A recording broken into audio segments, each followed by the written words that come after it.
Welcome to another exciting episode of this podcast, if you want to call it that. Episode 2, where today I'll be talking about exploring careers and uncovering the exciting pathways for your future. Hi, my name is Ayan. I'm your host today, and we'll delve into the world of different career options to help you find your passion and eventually make you one of the most successful people, even as being part of a company as well. So whether you're a recent graduate, contemplating a career change, or simply curious about your different professions, this podcast should help you, hopefully. If it doesn't, that's all right. But for those of you who are keen on taking a step forward in your careers, then I recommend you guys watch this podcast, and please take as much knowledge as you need from this video. But before I get started, here are the contents of this podcast. So I'll be going through the importance of career exploration, self-discovery and understanding your passions, identifying your strengths and skills, exploring career options, researching potential career paths, seeking guidance from mentors and professionals, the role of internships and experiential learning, embracing non-traditional careers, overcoming challenges, and embracing change. All right. So those are the 9 segments that I'm going to go over. And if you want, there are timestamps below which you can skip forward to depending on which part of the segment you're interested in. But yeah, before I get started, if you guys haven't subscribed to the channel, then please go ahead, click the subscribe button right now. I don't have a separate video podcast channel because I'm just doing this for fun. And just seeing what it's like to be doing a video podcast by myself. So yeah, I hope you enjoy, and please, I hope you're well settled, and I hope you enjoy this video podcast. So the importance of career exploration. Now, I've been told from a very young age that, your end goal is basically having a very secure job and eventually making a good amount of money that is going to make you, and if you have a family, if you're planning to get a family, to have them be sustainable as well with your running income. So choosing a career is not just earning a living. All right, it's sure we might get explained to that way, that this is your life. Basically, your life revolves around your workplace, what you do for a living, how much you earn. But that in today's society is not the case anymore. So by exploring various career options, you can actually gain insights from your interests and talents. Right? We see many people nowadays actually making their hobbies into professional careers. For example, let's say even as a videographer, video creator, influencer, these people nowadays, as a hobby, people start out, and then eventually, as they keep going, as they keep doing their thing, they eventually make their passions, their talents monetized, right? So, and this is not just for influencers, this is for every single other hobby that you can think of, maybe like painting, maybe carpentry. I know some people who've started their own carpentry business. So it's not about just finding a career option that's already made and just going through it.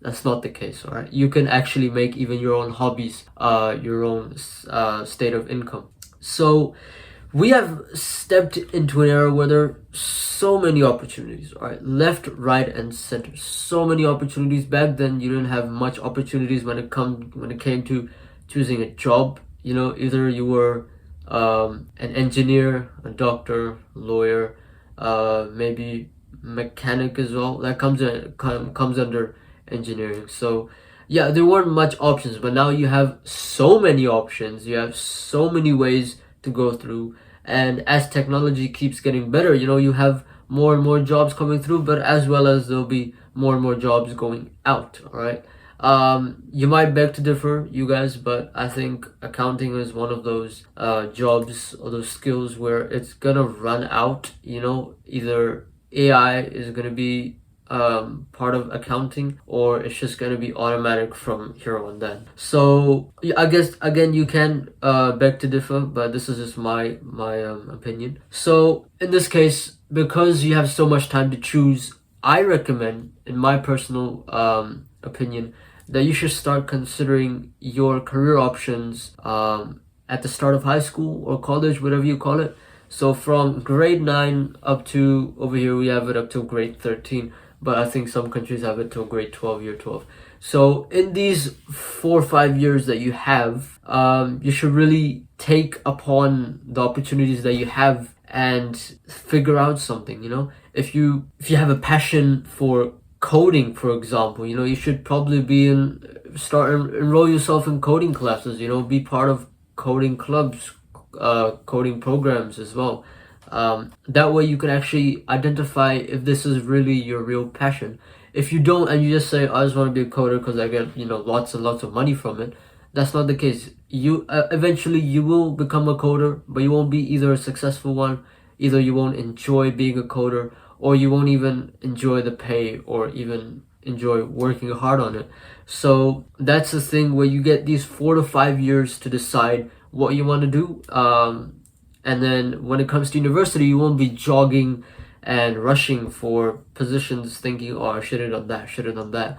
And you'll be taking extra courses just to learn this type of skill, just because you didn't take the time to actually decide what you want to do in university. So that's what I think the importance of career exploration is: being very open-minded in what you want to do and what your options are, because many different places have many different options, and I think everyone should be open-minded about that. So self-discovery and understanding your passions. Now this comes under actually knowing what your strengths and weaknesses are, being involved in every single thing. You need to take time and reflect on your passions, your hobbies, and any other activities that you enjoy and that bring joy to you, and consider what truly excites you and makes you feel fulfilled in life, because many people, because school is a very weird place. You'll be taught these many different subjects that you may like, you may dislike, and for example, some people really enjoy math, and on the opposite trend, you'll have those same people not enjoy English. So you're basically forcefully making them learn English. Yes, to an extent, you will need these types of skills: writing, reading, inferencing, etc. But in my opinion, I think at one point you should stop forcing kids to take a specific subject that they don't like. Okay, and I think you should also give students a valid reason of why they shouldn't take these subjects or why they don't enjoy these subjects. All right, so, and this comes under passions. If you have a passion for math, why are you being forced to take this subject or take that subject? If you really enjoy math, take subjects like math or related to math. Take calculus, take physics, maybe a bit of chemistry, maybe a bit of advanced algebra as well. So it's all about, really, if you can find your passion, that is the main thing. If you really know what your passion is, you can easily become successful in what you do, and you won't even be bothered about the pay scale, because the pay scale will come automatically, all right, depending on what you enjoy. My segment 3 will be about identifying your skills and your strengths. I'm not going to talk about weaknesses because that's pretty much straightforward. Your strengths are, again, this comes under understanding your passions, but passions and strengths are very different.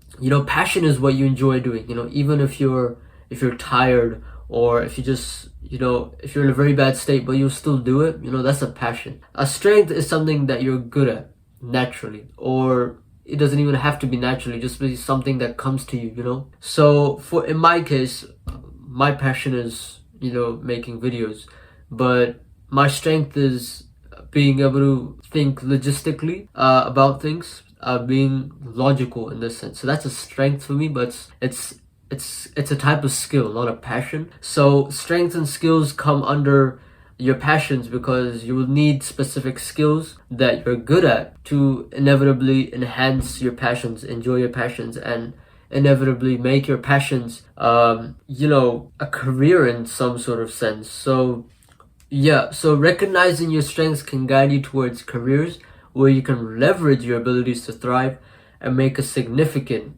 impact around the world. All right, so that was segment 3 of identifying your skills and your strengths. I guess there is a bit of a consequence if you don't identify these two things, because of course, if you have a passion, you want to make that passion a reality in terms of the workforce as well.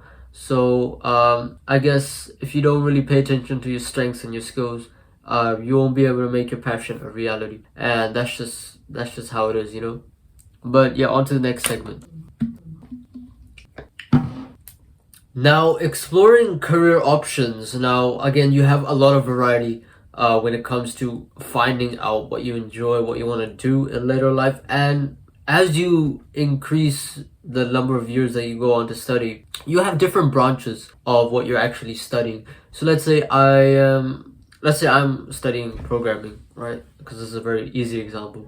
So programming is split in many different branches when you go to either high levels of higher school or even university. So you'll have software engineer, computer scientist, you'll have machine learning programmer, you have all sorts of, you know, different career options in that one space. And the trick is to actually find out what skills, what your passion is related to. So let's say I really like coding in Python. Python is one of the coding languages out there. It's very easy. It's basically text based. Yeah.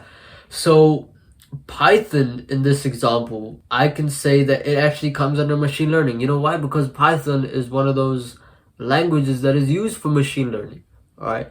It is the base language that is used for machine learning. If you guys don't know what machine learning is, let me just quickly explain it. So machine learning is basically algorithms. All right. So you see how the algorithms of many different social medias like YouTube, Instagram, Facebook, whatnot, things that recommend ads or items to you, that's the algorithm. That's machine learning. It's learning about human psychology. I guess it requires a lot of psychology, but it's learning about how humans react to things by having its own knowledge, and knowledge being given to it. All right, through programs and the Python language. So yeah, that's basically what machine learning is. So if I wanted to work with Python, so I'd go into machine learning more than computer science. Computer science is really general. Software engineer, software developer, that's very general.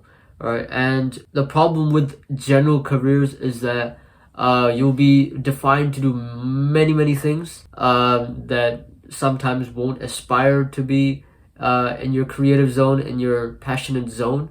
And that could actually be a struggle when you actually want to do something that you really love. So if you want to do something very passionate, that you're very passionate about, you want to be in a very secure, very niche down type of industry, because everyone has different passions. And you know, if you go on to do something very basic, it can tamper with your passions, and you know, you might at the end think, oh, you know, maybe this isn't for me, but it actually is for you. You just didn't niche it down enough. So in my sense, as I take programming as the example, you know, if I want to work with Python, I'd go into machine learning because that's where Python is used most. All right, and career options, when you're exploring them, I'd take advice from many different people, especially your teachers and your lecturers as well, because taking a career option is one of the most biggest decisions that you're ever going to make. And if it's not chosen rightly, you can change it, but it might leave a very bad mark when it comes to studying again, you know, taking courses again. But if you're one of those people who just loves learning, new things, and isn't bothered about whether or not you have to take extra courses or not, then yeah, that shouldn't be a problem for you. So researching potential career paths. Now, a lot of people have this question of, how do I actually find out which career path I'm suited for? And I can only say this, is that research is key. You know, research about what types of industries are in the game right now. And I'm gonna what do I say? I'm gonna link this to the next segment as well, seeking guidance from mentors and professionals. So these two segments are gonna be together. So yeah, research is key. You need to know everything that you love about yourself when it comes to passions. And of course, you need to research what careers are actually going to be on the rise in the next few years, because of course you're going to be working in the industry for ideally 4 to 5 years if you're very generous with yourself. Some people go on to do it 10 years, 20 years, but if you really want to be just a stable guy, you can be in it for 4 to 5 years. And I guess using reliable resources such as career websites, books, and professional networks to gain insights into different professions. So that's all I can say, research. But if you want to have the best guidance, I guess you should go towards your mentors, your professionals, your teachers, whatsoever. Reach out to your mentors and professionals in the industries that you're interested in. All right. So if I go to programming, I would talk to someone who is a full-time worker in the programming industry. Let's say machine learning again. I'll talk to him. What you guys do? What projects do you work on? How often do you work on this or that? How much Python is used? Which coding language is used? How many hours do you work and all that sort of stuff? How flexible are your hours? And by knowing, by taking guidance from these professionals, you can actually improve your thinking on what you want to do next. All right. And especially networking and informational interviews can provide valuable insights and guidance, giving you a realistic view of what a particular career entails. All right. So that was segment 5 and 6. I just integrated them together. Now let's say you've already found your desired place to work, your desired field to work in, but you're still kind of on that side where maybe should I do this, should I not do this? Well, that's where the role of internships comes in. Try to get an internship at a company that you most likely will be accepted by. I wouldn't go for big companies like, if you're going for programming, either Microsoft or Facebook or whatnot, because those companies are very big and you might not have the biggest opportunity to learn. So I guess if you want to do an internship, do it in a mid-based company, not even like too big and not too small like a startup. You want to be part of a mid group, you could say, which helps you get a taste of what's going on, as well as not putting too much pressure on you because you're the intern, right? So internships and experiential learning opportunities can offer hands-on experience and a taste of what it's like to work in a specific field. All right. So what interns would do is that you won't get paid, of course, because it's just seeing what you can do, and it's like a job interview, but a practical job interview, but for yourself. So you'll be, I guess, working for the company, but not on a fixed contract. And you'll see how you get along with people. You'll see what types of projects you're working on. And after the end of this internship that you do, it's again your decision to decide whether or not you want to keep doing this or you want to switch to something else. Embracing non-traditional careers. Now that's something that's very big nowadays, because as we've seen in the past few years, many different industries are coming out that weren't yet monetizable previously, like videography, influencers, social media, all that sort of stuff. That changed a lot. And in today's dynamic world, non-traditional careers have gained popularity.